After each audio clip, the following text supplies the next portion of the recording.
Cardiff Running Show is back for its second year here at the Sport Wales National Centre. It's grown on last year. There is a mixture of guest speakers, you've got vendors, local running clubs, promoting running, showing how inclusive it is for everyone. It's attracting a lot of keen runners, so let's see what's in store for everyone.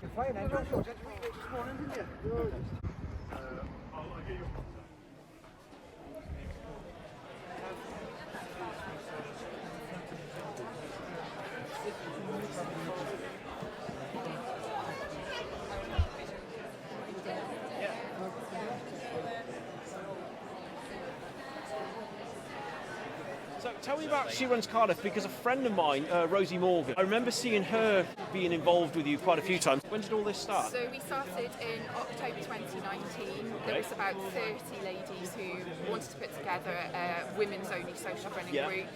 Massively inclusive. As long as you can come to us and do a 5k, we're not interested in how quickly you can do that at all. So we're really inclusive for all paces, and that's what we kind of stress. We have social runs on a Sunday morning around Grove Park. We do one in Ladder Fields as well, and they're very chatty, friendly. Come along and have a coffee and cake afterwards. So there's no intimidation factor no matter what level you're at. That's good. No, not at all. There's no pressure to go anywhere. We specialise in having a party at the back of all of our runs. And I've also noticed you have an incentive on the table. Look at this. We're all about the chocolate and the cake, Don't tell them, I'm going to have this for later. What distance do you go up to? Because I've noticed you've got a sign on the side here that's showing a list of people doing ultra marathons. She Runs Ultras. There's a group of us within She Runs who do like to participate in ultra marathons. These are usually very accessible ones that don't have cut-off time. So again, there's no pressure of anyone to go a certain pace. It's purely for the achievement of completing it. The shortest of ultras, 30 miles, 40 miles, 50 miles, 100 miles and 200 miles. So Did you just say 200? I did just say 200. I struggle driving 200 miles. And which have completed this year. Go on, which event was that? So this year in May I did the Wild Horse 200. It goes from Chepstow. Oh, I'm a familiar place. I grew up there. You know Chepstow, and eventually winds its way through the hills and ends up in Rossilly, in the Gower. You're doing that next year, I'm doing it again next year. Are you doing it on your own, or are you doing it with... There are some other She Runners along the party this year, including Rosie. Oh, of course, yeah, I know Rosie, Go on, I'll be there at the start line, so I'll watch you guys at the start before you head off. I'm not following the whole way around, just to clarify. But We'd be welcome to with snacks. Okay, if I turn up at the start line, I'll bring some chocolates in return for me stealing a few from here. Okay. Running show, second year running, because some people are here for the first time, but you're one of the few that have been here, you're returning customer, as it were. Yeah, absolutely. We're just trying to get our message out there. And if women are nervous about coming back to running or starting running and feel like groups are going to be competitive and things like that, we just want to stress that we're not about that, and we're just welcoming everybody who wants to come and get moving, basically. Let's go, Olivia Tsim. Great to see you here.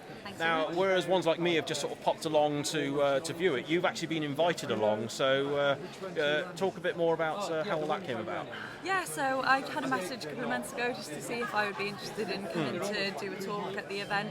And I thought it was a great opportunity, lovely to kind of support something going on that's local to me, and great chance to kind of meet some local businesses and running groups down here and chat to some runners, give them some, hopefully some hints and tips. Well, having just listened to your interview just now, I could not believe the whole thing of your running during pregnancy. I've just got to say, can I just confirm, I did hear it correct, that you literally ran on the day of you giving birth?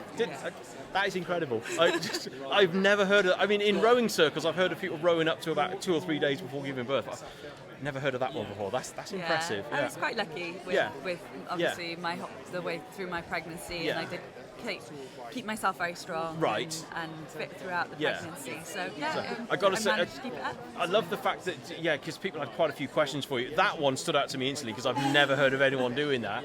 course, then they also said you've got Valencia Marathon coming up as well, which I understand is quite a popular one. Haven't been there myself, but I know a few that have. So it's renowned for being a really flat, fast marathon. that's what a friend of mine has said. She normally runs and it. So, conditions tend to be, hopefully, touch wood, decent out there. Yeah. You know, you don't get the temperature spikes that you risk when you're running. Hopefully better than last year, because I heard about all the wet weather last year. Yes, so hopefully, we won't have that. But fingers crossed for a decent time out there, and it's just nice to be able to have the opportunity to put on the Welsh vests again and represent I was going to ask if you're representing Wales. You'll have to say what your target time is, or are we going to find out next week? I've run 2:35 in my first marathon in Manchester, and this is only my second marathon. Oh my goodness! And you did 2:35 on your first. Yeah, so I'm not going to tell you what my first marathon time was. I've only done 2 in total, but it was a bit slower. So obviously that was back in April of this year. So I'm hoping for something there or thereabouts. Ideally, if all the stars aligned, quicker than that would be nice. Of course, But equally, anything around that area, it's going to be rapid. You're going to be definitely at the sharp end with a time like that. Absolutely. It's such a fast course, though. So that's what I've been told. Yeah. And it does attract some very fast runners. So. It should be nice because fingers crossed I'll be able to get into a nice group and that really helps on the way around. So. Yeah. That's the main thing. Well, look, best of luck for next week, and thanks for taking the time to chat. Thank you. Cheers. So, Abby Charles, I understand you're the organiser of this event. We've had it 2 years now, and this is your project. How have you found today as a whole? Today has definitely been a step forward from last year. We filled the hall. Last year we had half a hall. Energy has definitely grown. We've had quite a few guest speakers as well. I spoke to Olivia a bit earlier. Like a lot of talks. We had like 36 workshops and talks and interviews, all different kind of like aspects of running. There was something there for everybody and a lot of people have taken something from it. So well, I noticed the one when I was in Olivia's one, there was like a question and answer thing, so people had questions for her, and it's nice to, they're getting feedback off the audience and everything. So it's my first time coming here myself, and it's been great. But I'm looking forward to the next one now. Well, thank you very much. All right, congratulations. Andy, you're here on behalf of South Wales Police. Yeah. However, I've noticed the banner here, Own the Night. I've seen this on a couple of friends of mine on their social media page. Can you explain a bit more about what this initiative is? Sure. So as you can see on the banner here, it's an initiative with Welsh Athletics and it's partnered with the police forces across Wales.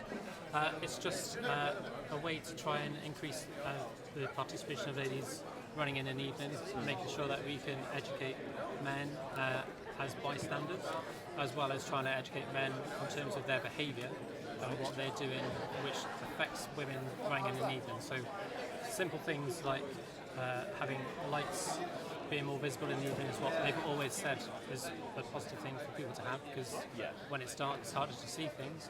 But there's also different initiatives that we have here. So simple things like the Street Safe reporting tool, where you can try and notify us as police forces across the UK of areas where there might be poor lighting. Right. Issues of people maybe drinking in the street, taking drugs, where those sort of behaviours mean that you avoid going to those places. If they're well-lit places in the past, they might be safer to run in, but in these darker months now, not so much. Of course. It's these cards here, they've got a QR code. Does this link to your website, does it? So you type in Street Safe and your police force, and it will directly take you to that page there, relevant to where you live. Yep. So you just fill in like a template form, and you can put in on a map where you've experienced those issues. So it could be those lighting issues that you've had, or things like being followed or harassed. Right, got you. So the data comes back through to us every month, and then we can pass that on to local policing teams, just to make sure that people are aware of those issues in their area, so they can proactively police those issues that aren't raised. In September time, we were doing some talks with running clubs, so it'd be going around and doing similar to what I'm doing today, just to raise the awareness of what's out there, how to report things. But at the same time now, you've had Welsh Athletics towards the end of last month, I think it was, where the clocks went back. So every city in Wales that would be interested in hosting a run held a run there. So one in Cardiff, one in Swansea, and then North Wales and other places as well. So it's an opportunity for everyone to come together, celebrate running as a community and Yeah. try and promote safer running. Yeah, I in was the just thinking evenings. that, keeping it as safe as possible. Yeah. So no, that's great. Thanks ever so much. Much appreciated. You're obviously with San Domenico. Tell me, what's been the purpose of you being here today? We're here today to not only demonstrate how much of a group local club to Cardiff we are. We're based in Roath.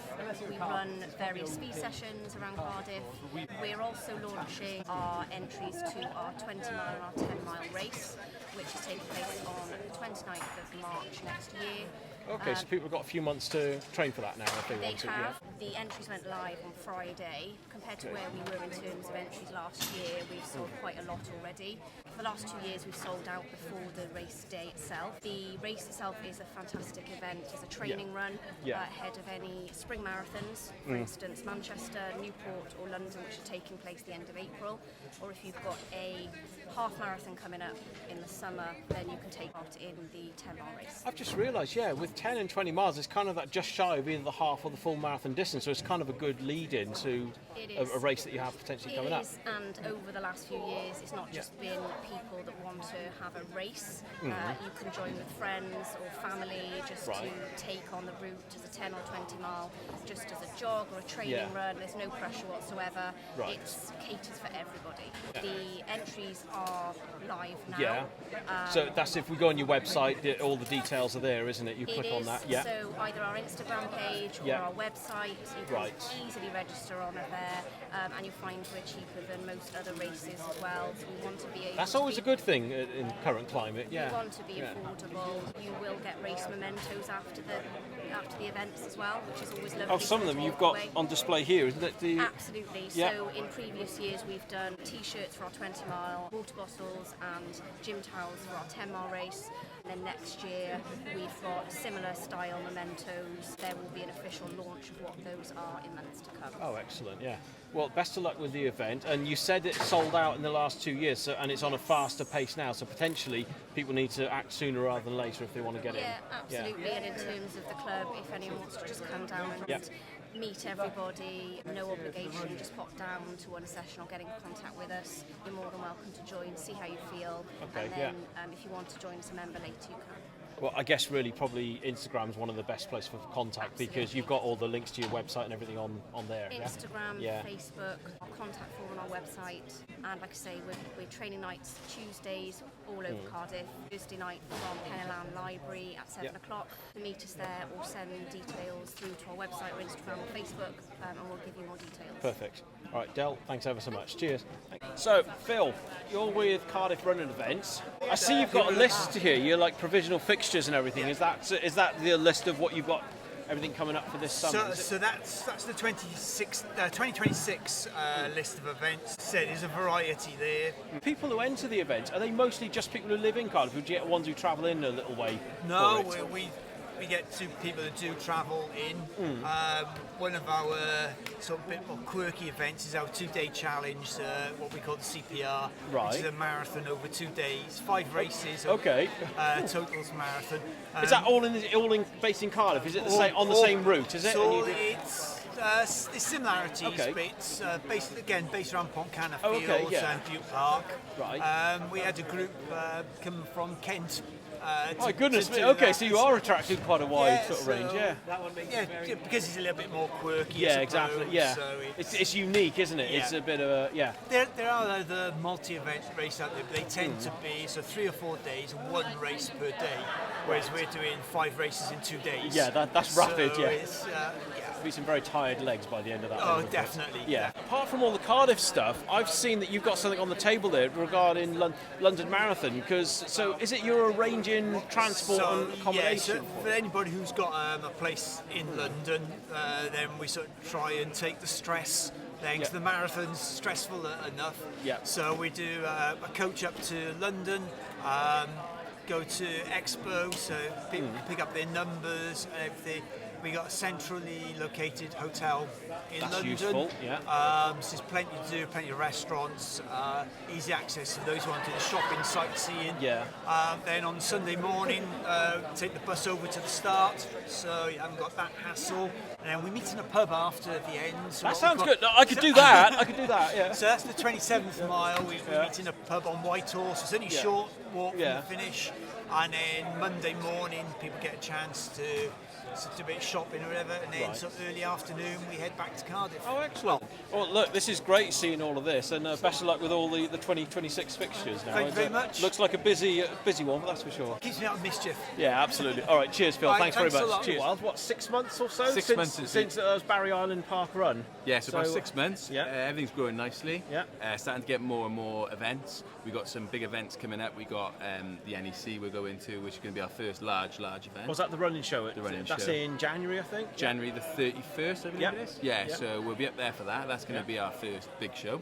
But yeah, everything's going well. Yeah. Lots of changes happening. On about potentially changing the way we do the packaging and different aspects like that. But we're learning as we go. Oh, excellent. That's good.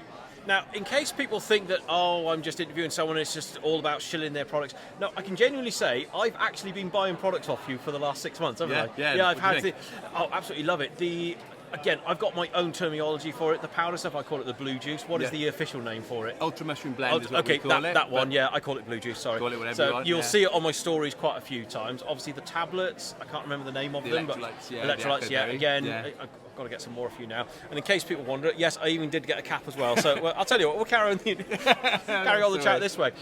Yeah, so moving forward, you said the plan is changing the packaging sort of style. So changing the packaging. Currently we've got it in a tub which is a bit too large. We're looking to hopefully make it so we can get it through a letterbox. That would help. Sachets is what we're thinking. A box will fit through the letterbox to keep it nice and convenient. Got you. Flavours we're looking to introduce, but we're going to make sure we get those flavours right before we roll anything out. Yeah. But yeah, we're growing with different bits and pieces. We've got different stand setup we're planning now, so we're going to introduce like a TV and some interactive stuff for when we do the shows going forward. Clothing, we've just done. And we've got merch as well. Yeah. Merch, What do I say we for? No, you have. Yeah, I'm buying them. Yeah. In fact, I'm eyeing up one of those hoodies, by the way. Yeah. Yes, we've got casual clothing, which we've just launched now as well. We're doing that. So yeah, everything's coming together. Oh, excellent. Yeah, we're getting there. Yeah. I'll have to catch up with another 6 months, see how it's going from there. Yeah. Hopefully we'll be bigger then. Yeah. All right, nice one. Cheers. Thanks. It's a long weekend. One Friday afternoon, we do some running, and then. I figured I kind of thought I'd leave it while I was on a high. I did a park run. I think it was the first week in January. I did a park run. 1 year. What year was this? Do you remember? It would have been 2017, I think. I think I ran about 22 or 23 minutes. That's not bad for someone just. I'd moved down to Cardiff Bay, Yeah. so obviously the route around there is lovely. So I started to enjoy that, and then decided I needed a challenge, so I was going to sign up for Cardiff Half Marathon because that was something that was so polar opposite to what I was used to. So started training for that. Really enjoyed the training and kind of just went from there. Was there any structure, or was it literally just go out and run? I had how no you idea felt? what I was Because that's the interesting thing of back then, obviously, were you reading anything? Were you looking at I was reading like online, any training plans, programs? I'd looked at some training plans, but to be honest, I couldn't really find any similarity in any of them. They were really, and I was probably training too hard, actually. Everything that I ran was really fast. Yeah. I'd go out and do like half marathons and come back and then run a PB. Then decided I think it was the January during COVID, that I was going to do a half marathon every day, which in hindsight now, I look back and I'm like, that was How long did you do that for? I did it for a month. Oh, wow. And I ran a half marathon PB on the last day of January. So you ran, just a half marathon? Not say just. Just a half marathon. So there was no differential, so one day wasn't like any longer. Were they all similar paces, or? Yeah. Wow. I know, and I look back now and I'm like, how did I not get injured? Yeah. And you ran a personal best at the end. On the last day. Maybe that's a new training method that we need to introduce, the half marathon plan. So no, my training was all over the shop. Basically, I did what I fancied doing each day. But then when I realised I was kind of, I was actually not too bad at this. I thought I should probably get a bit more structure, and I wanted to join a club then. So that's you joined. I joined Ponty, and then just basically from listening to the guys go out in Cardiff, and I was living in Cardiff Bay at the time, and jump in with Paul Graham and Billy, and they chat, and you know, they know so much, and Clara was there, and obviously she was following a very structured plan. Structure things when you were pregnant, and then obviously you were back running really quickly after. So what are your tips, or what did you find? And how did you kind of manage to navigate that as well, sort of seamlessly, successfully as you did? Yeah, I think a lot of it was, and I think it comes from maybe as runners and have being someone who's performed at a high level for the majority of my life, really, that being in tune with your body is something that is just kind of second nature to me. So I was quite good at listening to when it felt too much and what I felt like I could do. The first sort of 3 months I did just feel absolutely knackered, and I didn't want to tell anyone. So I stopped going to track because I didn't want speed work in there, and I knew I'd get questions about why are you kind of easing off the pace, and I didn't want that to kind of get in my head. So I stopped track for a while, carried on the long runs, and I struggled really badly with morning sickness all the way through my pregnancy, or nausea. It wasn't really morning sickness, and I found actually the only thing that helped was running, to ease it. And I don't know if it's where my brain was going, right, you've just burned a lot of energy, now you need to eat, so stop feeling sick, and I did after that. It was okay. I struggled with sciatica for probably in total like maybe 3 weeks, where I cross-trained and the elliptical was fine, but I managed to keep the mileage up all the way through. I think I was very lucky in that I carried really small, so like even the day I went into labour, I didn't really look particularly pregnant. Did you run that day?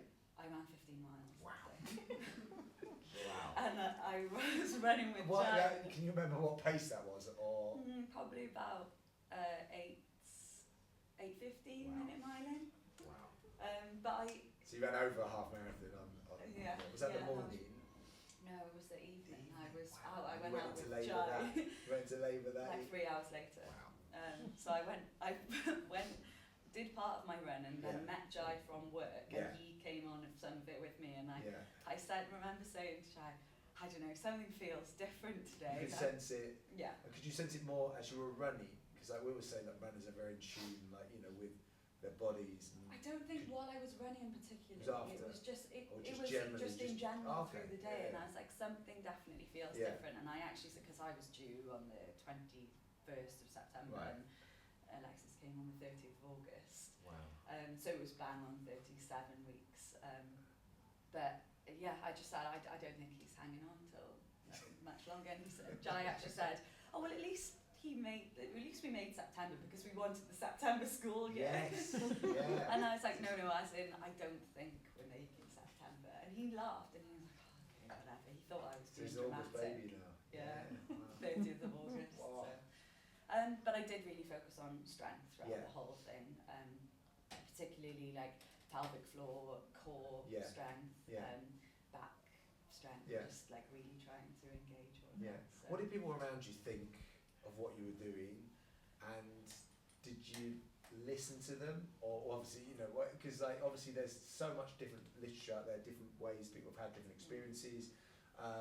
You know, there's obviously people would say, you know, do no running, or like running, you know, and there's, you know, I've read lots of biographies where like Sonia O'Sullivan have literally done very, very similar as well. So yeah, what were some of the bits and pieces you got? I was getting a lot more negative kind of comments and kind of feelings from people who were like my mum's generation and older. So a lot of my mum's friends really didn't kind of support it. They were questioning the health of the baby, the health of me, like why I was doing it. And it did definitely take a while for my mum to flip into the mindset of that Olivia's not normal in terms of like my training before pregnancy wasn't at like a normal person's level. I was running between 80 and 100 miles a week consistently, so that was my baseline. So that naturally sat a lot higher than other people's norms anyway. And then I found some articles. So in America, it seems to be a lot more of a done thing, a talked about thing. Yeah. There's a lot more research into kind of why it's not a negative thing. Yeah. It was only about 7 or 8 days after. Yeah. Yeah. So it was quite quick after. Yeah. And again, it was, I say a run, it was more like a run walk just Yes. to test. I knew I'd done my research on how I go about kind of testing. Yeah. And everything was fine, so I left it another day and then went out a bit longer, and then I think probably 2 weeks after I was back running like long runs absolutely fine again. First race? No problems. When was the first race? Cardiff Half Marathon. Cardiff Half, and you ran? 1:15, 1:16, something like that, So was that again a really kind of a nice feeling to have obviously got back to, you know, running normality? It was, yeah. And the kind of performance was, you know, there or thereabouts where it should be as well. Yeah, I think I kind of knew because I'd managed to keep up the endurance side of things, stripping out the speed work. I knew that my fitness should be okay afterwards. I knew I wasn't putting myself and I didn't go into Cardiff Half with any goals. Yeah. You know, I just wanted to enjoy it. I'd signed up because my husband and I got engaged on the finish line the first time that I did it, and so we have always done it every year just because it's like it marks that date for us. Even though it's not the same date, but I thought, well, even if I walked it, I don't do it. Yeah. Do it. And no, I was really happy that I managed to do it. But So marathon debut. yeah. Well, it was actually not your marathon debut because you've run a few marathons in training. In hadn't training, you? Okay, so like, you know, you did a few. Was it over lockdown as well? Did you do a few? So just some we random. decided one day to just go to run to Barry and back, which was a marathon. So, but your first time you wore a bid was Manchester, and obviously went pretty well. Yeah. 2:35. Okay. 2:35. 2:35. Yeah. Do my quick thinking. And on the podium. Yeah. How pleasing was it, obviously, to run a marathon, but officially, obviously to be really competitive? How much did you enjoy the build-up, the race, and the event? I loved it because I think it was partly maybe because having Alexis, it was that little bit of me that I still had, something to train for, like a goal that was still mine. And I did really enjoy the training. I think I always knew that I would because I like the endurance, you know, the long miles and that like tempo type session stuff. But it was amazing. Was it a different feeling, like obviously doing a training marathon to racing a marathon? Oh, completely. Yeah. Is there anything you suddenly, because they always say that you kind of learn a lot from every marathon. Anything you kind of learned during that first marathon? Any feelings or kind of different that you'd had to train into racing? Yeah, there was. Like obviously things can go wrong that you can't really do anything about. So I got to one of the stops and where I was using bottles. My bottle wasn't there. It'd been put on the men's table, not the women's table. So I had to stop and go back and was conscious of that, and that kind of. Or could you see the bottle on another table? Could you? Or? It was on the next table. Right, okay. I thought it wasn't there initially, so I'm like kind of slowed down looking for it, and then kind of thought, okay, well I'm not going to be able to pick it up, fine, and then spotted it on the next one. Right. But I spotted it as I was passing, so I had to turn around, stop, turn around, come back, grab it, and that definitely How far into the race was that? 16 miles. Okay. So I knew like I was getting to the point where I really needed to make sure that it was going to plan. It was getting quite hot at that point. Guys, put your hands together, Olivia Tsim.